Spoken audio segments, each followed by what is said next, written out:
দর্শক, যশোরের 5 আসন মনিরামপুর থেকে আপনাদেরকে স্বাগত জানাচ্ছি। আমি সালাউদ্দিন সাগর। আমি এখন রয়েছি যশোরের মনিরামপুরের রাজগঞ্জ বাজারে। তো আমি এখন রয়েছি এই আসন থেকে, যশোর 5 আসন থেকে মনোনয়ন প্রত্যাশী এখানে যিনি রয়েছেন, পথসভা করছেন কামরুজ্জামান শাহিন। আমরা এই মুহূর্তে তার নির্বাচনী জনসভায় আমরা সরাসরি সংযুক্ত হচ্ছি। আপনি একটু আমাদেরকে জানাবেন যে আসলে এই যে জনসমাবেশ, আজকের জনসমাগম ঘটেছে, কি উদ্দেশ্যে ঘটেছে, করণীয় কি, আজকে আপনারা কি করবেন? ধন্যবাদ আপনাকে। আমি আজকে আমার ভাই শাহিনের নির্বাচনী যে প্রচার, ধানের শীষকে বিজয়ী করার লক্ষ্যে মনিরামপুরের পশ্চিমাঞ্চলের 8টি-9টি ইউনিয়নের নেতৃবৃন্দ দলমত নির্বিশেষে ধানের শীষের বিজয়ের জন্য আজকে একটি গণমিছিলের আয়োজন করা হয়েছিল। সেই গণমিছিলের অংশ হিসেবে আপনারা দেখছেন যে এখানকার প্রয়াত বিএনপি নেতা আলহাজ মোহাম্মদ মুসা সাহেবের যোগ্য 2 উত্তরসূরি আমার বড় ভাই কামরুজ্জামান শাহিন, যিনি এই আসনে নির্বাচন করতে চাচ্ছেন, এবং আমি মঈনুল ইসলাম মঈন ছোট ভাই। আমরা 2 ভাই এই দলের ধানের শীষের প্রচারের জন্য পশ্চিম অঞ্চলের 9টি ইউনিয়ন নিয়ে আমরা গণমিছিল আয়োজন করেছিলাম।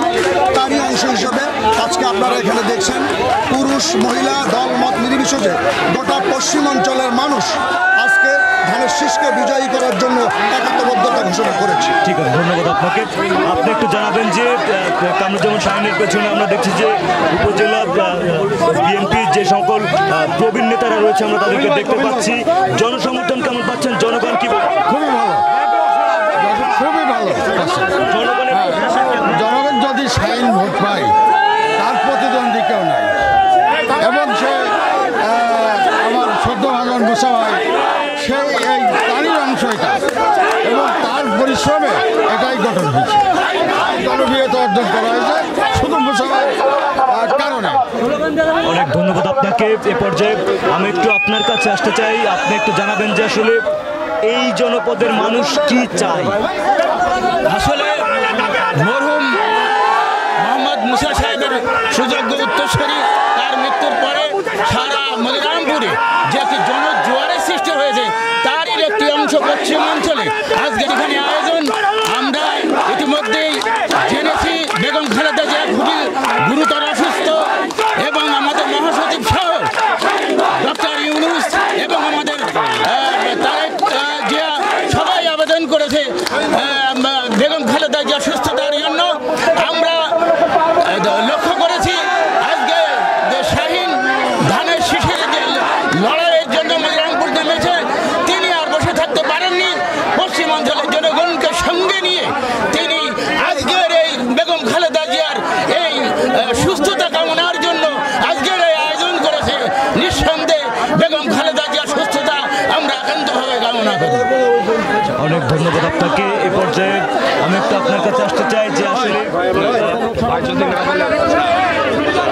এই যে শাহিন সাহেবের যে জনসমর্থন আমরা দেখতে পাচ্ছি, অনেক লোকের জনসমাগম হয়েছে, মানুষ কি চায়, কি দাবি নিয়ে মানুষ মূলত এই নির্বাচনী এলাকাটা মুসা সাহেবের জন্য, উনি বহুবার এখানে নির্বাচন করে জিতেছেন।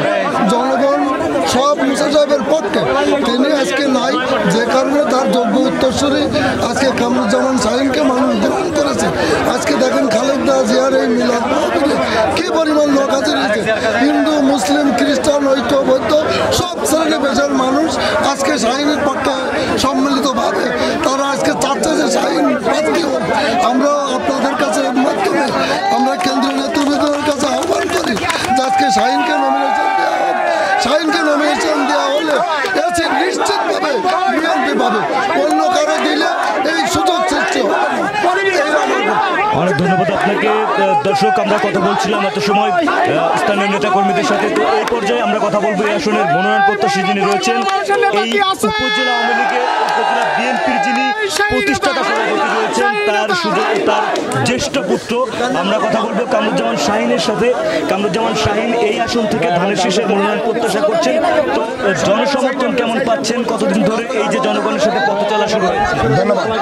আমি আসলে আমার বাবা প্রয়াত মোহাম্মদ মুসার গত 4 তারিখে মৃত্যুর পরে আমি আমার বাবাকে নিয়ে বিভিন্ন ইউনিয়নে, যেহেতু আমার বাবা মনিরামপুরে বিএনপির রূপকার বা প্রতিষ্ঠাতা সাধারণ সম্পাদক, যেহেতু সারা 17টা ইউনিয়ন একটি পৌরসভায় সবাই তার নেতা হিসেবে মানত, তো আমি বিভিন্ন ইউনিয়নে আমার বাবা জন্য তারা দোয়া মাহফিল করছে, আমি অংশগ্রহণ করছি।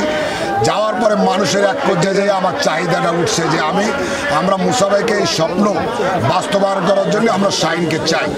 যেহেতু আমি ব্যবসা করি, আমি কিন্তু এই বিএনপিতে অনেক নির্যাতিত। অপারেশন ক্লিন হার্ট, যেটা বাংলাদেশের সর্বোচ্চ আর্মির নির্যাতিত মনিরামপুর বিএনপি, আমি শাহিন এটা ভুক্তভোগী। এরপরে ওই সময় 1992 সাল থেকে 2006 সাল পর্যন্ত আমার বিরুদ্ধে 17 থেকে 18টা মামলা ছিল এবং জননিরাপত্তা আইন সহ মামলা ছিল। আমার বাবা 1 নম্বর আসামি ছিল, আমি ছিলাম 17 নম্বর আসামি। আমার ওই সময় ভাইরাস জন্ডিস হয়েছিল, এই সময় আমি জেলখানায় অবস্থান করেছি। এরপরে আজকে দীর্ঘদিন আমি রাজনীতির সাথে সম্পৃক্ত ছিলাম। আজকে মানুষের চাহিদার কারণে আমাকে এই পথে আসতে হয়েছে। আজকে মনিরামপুরের মানুষের যে আশা আকাঙ্ক্ষা একমাত্র আমার বাবা বুঝেছে, এই তারই আলোকে আমি যেহেতু তার সন্তান, আমি বলবো মনিরামপুরের মানুষের কি কষ্ট। আমি মনে করি দল সঠিক সিদ্ধান্ত নেবে, 3 নম্বরে যাচাই করে দল মনোনয়ন দিই, তাতে এই আসন যদি আমি পাই ইনশাল্লাহ 2 লক্ষাধিকের উপরে ভোট পেয়ে আমি এমপি নির্বাচিত হব। দল যদি মনোনয়ন দেন, আপনি যদি সুযোগ পান, তাহলে মনিরামপুরের কি কি প্রয়োজন রয়েছে? মোটা দাগে আপনি কি কি উন্নয়ন? মনিরামপুরে মোটা দাগে অনেক কিছু প্রবলেম আছে। বড় সমস্যার সমাধান ভবদা, এটা হলো আজকে প্রায় 51 বছরের সমস্যা ভবদা। আমাদের মনিরামপুরের রাজবাজার অবহেলিত বাজার, এইখানে দীর্ঘদিনের মানুষের দাবি, এটা একটা থানা করার দাবি আছে। এর পাশাপাশি স্কুল কলেজ মাদ্রাসা রাস্তাঘাট অবহেলিত। আপনারা জানেন আমাদের এখানে একজন মন্ত্রী ছিল, তারপরে এলাকার উন্নয়ন সে করে নাই, তার পকেট ভরেছে। আমি চাই না, আমার ব্যক্তিগত কোনো চা পাওয়া নাই, আমার ব্যক্তিগত কোনো চা পাওয়া নাই। আমি যেটুকু কাজ করতে চাই মনিরামপুরের মানুষের, আমার বাবার স্বপ্ন পূরণ করার জন্য আমি সব কিছু করতে পারি। আচ্ছা, আমরা যখনই দেখেছি যে আওয়ামী লীগ হোক বা অন্য দল হোক, এই যে ভবদাহকে কেন্দ্র করে ভবদাহের আশা দিয়েই কিন্তু আসলে মানুষের ভোটগুলো তারা নিয়েছে, কিন্তু আসলে বাস্তবায়ন কতটুকু?